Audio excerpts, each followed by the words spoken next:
front rank there. Richie Ginther with the V12 Honda, the Japanese car, which has equaled Jim Clark's time. So once again, we have the Japanese car on the front rank of the grid, as we did at Silverstone, but there's only one running. Ronnie Buckman has been suspended from the Japanese team. The hope is that they will have the other car in sufficiently good nick for Phil Hill to drive it at the Nürburgring the next round in the championship. On the second rank there, John Surtees, same time, 1:31 with the 12-cylinder Ferrari. Next to him, Dan Gurney with the Coventry Climax powered Brabham, 1:31.2. Hello, that's Colin Chapman. That's Colin Chapman. Isn't it extraordinary? The number of times that we have seen this at Zandvoort, such a pleasant country, and yet they will persist in arresting British drivers or officials. It really is most remarkable. I suppose Colin Chapman didn't have the right pass on, but there we are, an unfortunate incident involving Colin Chapman. Let's hope it isn't an omen for Lotus. On the third rank, Jackie Stewart with the second BRM, 1:31.4. Next to Denny Hume's Brabham, 1:32. And on the outside of the third rank, Mike Spence with the second of the Lotuses, 1:32.2. Then comes Bruce McLaren with the Cooper, 1:32.6. With Rob Walker's BRM powered Brabham, 1:32.9. Then Frank Gardner with the Wilmot Brabham, Lorenzo Bandini with the V8 Ferrari, Innes Ireland with the Reg Parnell Lotus BRM, and then on the next rank, Jochen Rindt with the second of the Coopers, 1:33.7. Joe Bonnier with the second of the Rob Walker cars, the Brabham Climax powered, and then on the rear rank, Bob Anderson with his privately entered Brabham Climax. Bob Anderson having been honored by the Grand Prix Drivers Association last night by being presented with the trophy for the best private driver, and alongside him Richard Atwood on the Lotus BRM. And now they're rolling forward from the dummy grid with 30 seconds to go, and the dummy grid, as you can see, is rather further back from the pucker grid than is contemporary practice. So there's the white car on the outside, Richie Ginther with the Honda, Jim Clark in the center with the Lotus, and Graham Hill with the BRM on the inside. And of course the big question is, can Jim Clark pull it off again and keep his unbroken record in the championship events in which he has driven this year? He has 36 points against Graham Hill's 23, and Jackie Stewart is third with 19, Surtees fourth with 17 on the championship table. 80 laps to the checkered flag, 209 miles. And there's Graham Hill on the inside, Jim Clark in the center, Richie Ginther with the Honda, and then behind car number 16, Dan Gurney alongside John Surtees. Look at the Honda. Richie Ginther with the Honda leads down towards the Tarzan hairpin, but it's Graham Hill on the inside there and Jim Clark in the center, but it's Richie Ginther with the Honda in the lead from the flag. And it's Graham Hill working into second place, Jim Clark third. As they come down towards the 70-mile-an-hour right-hander, it's Richie Ginther, Graham Hill, Jim Clark, Dan Gurney. And then Jackie Stewart quite well up on the second of the BRM. And it's still the Honda out in front ahead of the BRM and the Lotus. Richie Ginther, Graham Hill, Jim Clark, and then Jackie Stewart, as they go at 115 miles an hour through that blind right-hander up the hill, still accelerating, and now changing down to hold about 100 miles an hour through the long right-hander as the crowd gets back down into its seats. And now we wait for them on the series of S-bends which lead to the very fast section through the woods. I was talking to Frank Gardner and Innes Ireland about the circuit, and Frank Gardner says for his money this is where the circuit starts, this back part, where it is imperative to get through with a minimum angle of drift, and it's still the Honda in the lead. And Graham Hill in second place, and yes, Jim Clark in third, and Jackie Stewart in fifth place there. Dan Gurney's ahead of Jackie Stewart, fourth. And it's still the Honda in the lead on the first lap of the Dutch Grand Prix, and here they come to the end of the first lap. And Graham Hill is pressing Richie Ginther on the braking distance as they go into Tarzan, and it's Graham Hill on the BRM challenging Richie Ginther, but Ginther holding the corner and Jim Clark closing up. These three well away, and it's still Richie Ginther in the Honda ahead of Graham Hill and Jim Clark. And then in fourth place, Jan Gurney, fifth, Jackie Stewart, then Mike Spence, John Surtees, Denny Hume, Bandini, Bruce McLaren, Jochen Rindt, Innes Ireland, Frank Gardner, Joe Bonnier, and Joe Sippert. That was the whole field, but it's still the Honda in the lead and pulling away slightly from Graham Hill's BRM and Jim Clark's Lotus. Now here you see car number 22 there, Richie Ginther, and car number 2 is John Surtees' Ferrari, and the pair of them are just lapping Dickie Atwood there as they go through the over 100-mile-an-hour curves that lead out into the country and the sand dunes. Here's the 160-mile-an-hour pit straight, and already the policemen are lining up towards the finish. I mean, as the finish approaches, and life is getting increasingly difficult for us as people stand up all around our commentary position on the pit's roof. Cars working up into groups. There's the leader, Jim Clark. The second of those two cars, Jim Clark in the Lotus. An 11-second lead now with 7 laps to go. And now we're looking down the straight for the second man up, Jackie Stewart in the BRM. That was Jim Clark passing us on the finishing line, and now once again, no, we won't go back to the finishing straight to look for the second man, Jackie Stewart. We're looking at the 55-mile-an-hour Tarzan hairpin with Jim Clark coming around, having just lapped Dickie Atwood for the second time. So there's Jim Clark in the leading Lotus, number 6, with, we might just get a glimpse of Dickie Atwood in, there he is, in the second of the Reg Parnell cars, lying, as I told you, 12th in a surviving field of 12 runners from the 17 who started in this 209-mile race.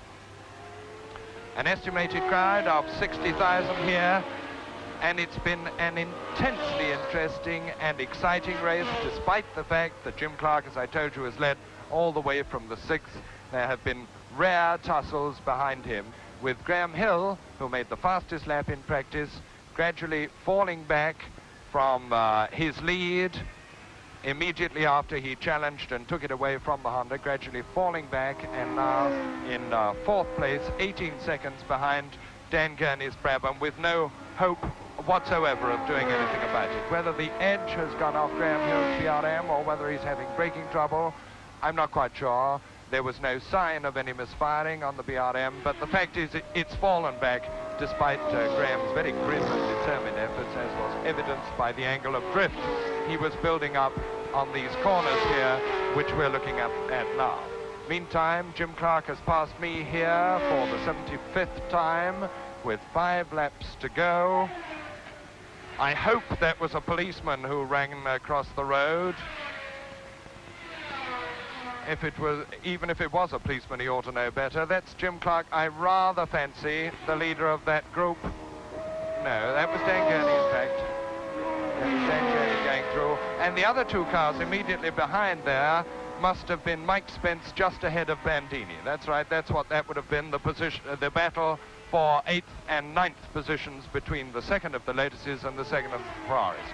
Graham Hill passing me now, having just lapped Surtees and Ginther. So the field is well spread out, and I fancy that our Dutch producer is having rather serious camera trouble in view of the fact that he's hanging on to this delightful but nonetheless extremely empty piece of road. It is in fact the section immediately behind the pits going out into the country, all flat, these curves here where the cars accelerate way through 100, 110, 115, getting up to 120 when they go out of the bottom of the picture there. Car number 14 is Denny Hume, who is in 5th position, but too far behind Graham Hill to be able to challenge him. A long way, more than half a lap, but now on the pit straight here. That's Jackie Stewart in 2nd place. There's Denny Hume again. 5th position with the Brabham. Denny Hume, who you remember won the Tourist Trophy race and had some very fine victories indeed in Formula 2. Now the number 2 driver with the Brabham team. Jack Brabham himself once again denied a drive, as he was by mischance at Silverstone, as he was by policy at Clermont, And the maestro is now giving his cars to Dan Gurney, the American, and Denny Hulme, the New Zealander, when he is short. And I was talking to him last night, and Jack Brabham is really very, very short of engines now. They've only got 2 really good engines, and both of these are in use to considerable purpose by virtue of the fact that Dan Gurney is in 3rd place and Denny Hulme in 5th place. Dan Gurney, however, was in 2nd position after Graham Hill had fallen back and before Jackie Stewart took over 2nd position on the 32nd lap. So Dan Gurney had quite a run for it.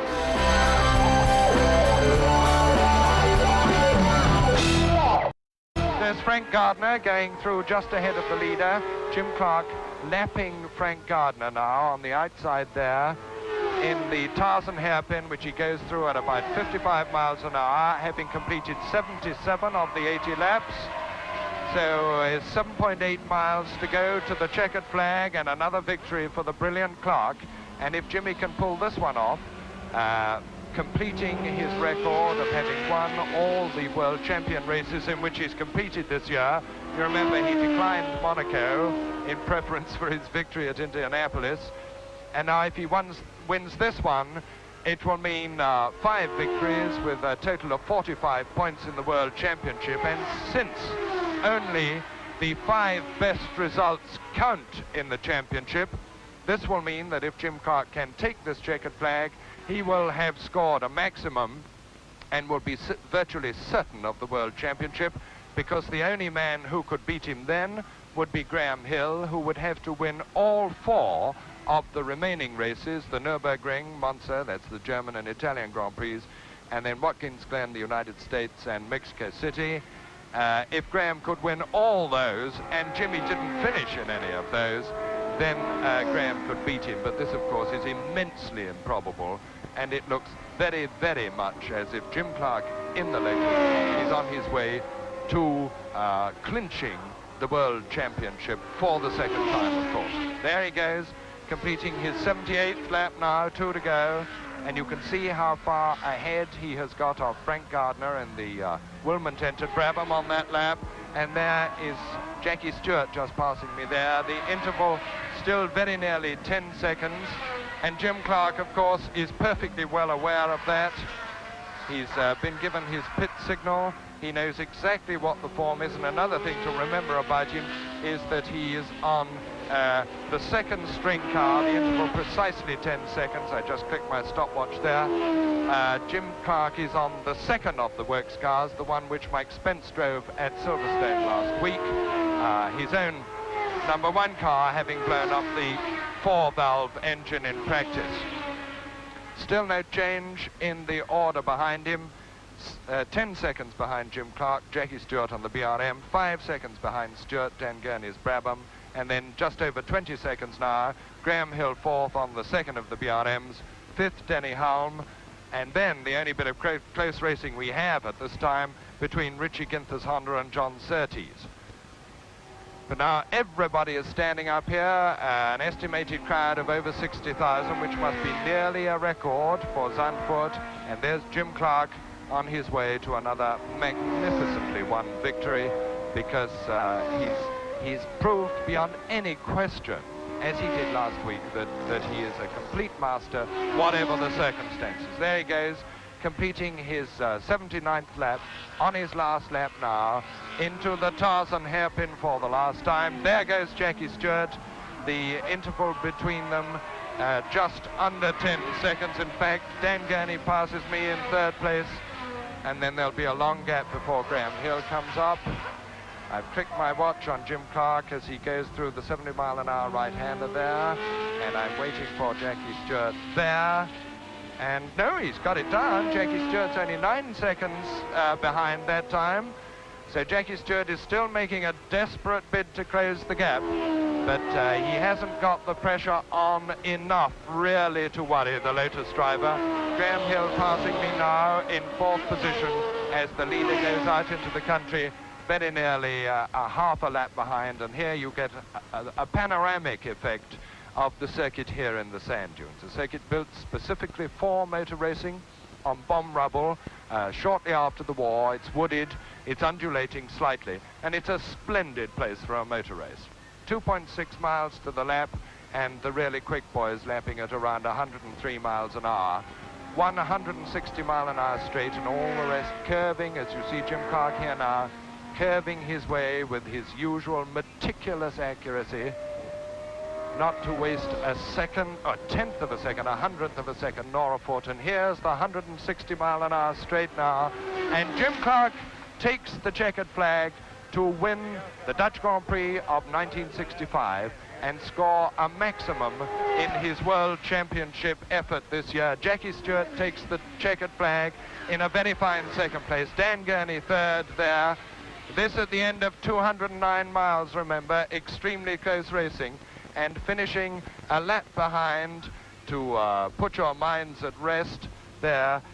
Richie Ginther, in fact, just held off John Surtees, although there was only a whisker between them, and now we're still waiting for Graham Hill to come up. Innes Ireland takes the checkered flag to finish in 10th position on a car which is a good, perhaps 20 bhp down. There's Graham Hill finishing in 4th place, and then Denny Hume will come up to take the checkered flag to finish in 5th place, and all the others will be one lap down. And we're still waiting for Bandini. There he is. Bandini comes in late. You saw him flash through the picture, and he has dropped back behind Mike Spence. So Mike Spence snatches 8th place from Bandini, and Bandini is 9th, having made a bit of a nonsense of it, I suspect, on the last lap, because he was just ahead of him the last time they went through here. So the two duels then, which still existed in terms of feet and inches on the road, as opposed to seconds, between Richie Ginther's Honda and John Surtees' 12-cylinder Ferrari, resolves itself in Ginther's favor, who finishes 6th, and the duel, literally in feet and inches, between Spence and Bandini goes to the Lotus driver by a surprisingly handsome margin on the very last lap. In the meantime, here's Jim Clark now, going around on his tour of honor, and honor's the right word. A magnificent performance on a second-string car, in which he must have realized that if he was going to pull it off, he would really have to work. He worked, he wasn't flurried by the fact that it was the Honda in the lead for the first 2 laps, although that came as something of a surprise to us, not all that of a surprise, because the car was 3rd fastest in practice with Richie Ginther at the wheel, and they're beginning to get it right. But it succumbed first to the challenge of Graham Hill, and then Graham was once again forced to look at the rear end of Jim Clark's Lotus. So now the usual scenes of rejoicing and festivity, and the slightly unpleasant taste of that incident between Colin Chapman and some of the local constabulary right at the start is duly washed away by the sweet taste of victory, and in a moment or two the sweet taste of champagne. There's Colin Chapman, all smiles.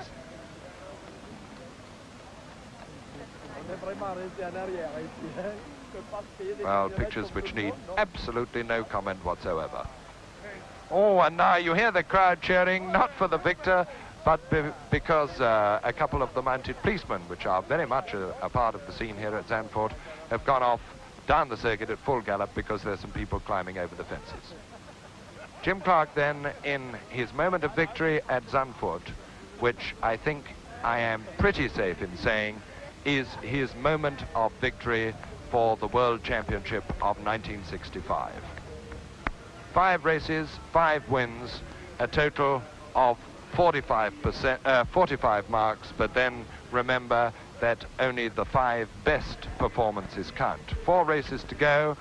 As I told you again, Graham Hill would have to win all those 4, and Jimmy would not have to figure in them for Graham to wrest the World Championship for him, even in this 11th hour, well, 11 3/4 hour. On the other hand, last year, of course, John Surtees came forward to win the World Championship very late on, with his victory at the German Grand Prix, but Surtees this time is pretty well outclassed. He's fourth in the championship at this time. But now we can quickly tot up the score. Jim Clark, 45 points. Second, Jackie Stewart with 6 to add to his 19, making him 25 points. Third was Dan Gurney, but he's only got 1, so he gets 5. Now Graham Hill, finishing 4th, gets 3 points, making him 26. So on total score, he is still just ahead of his teammate Jackie Stewart and second in the World Championship.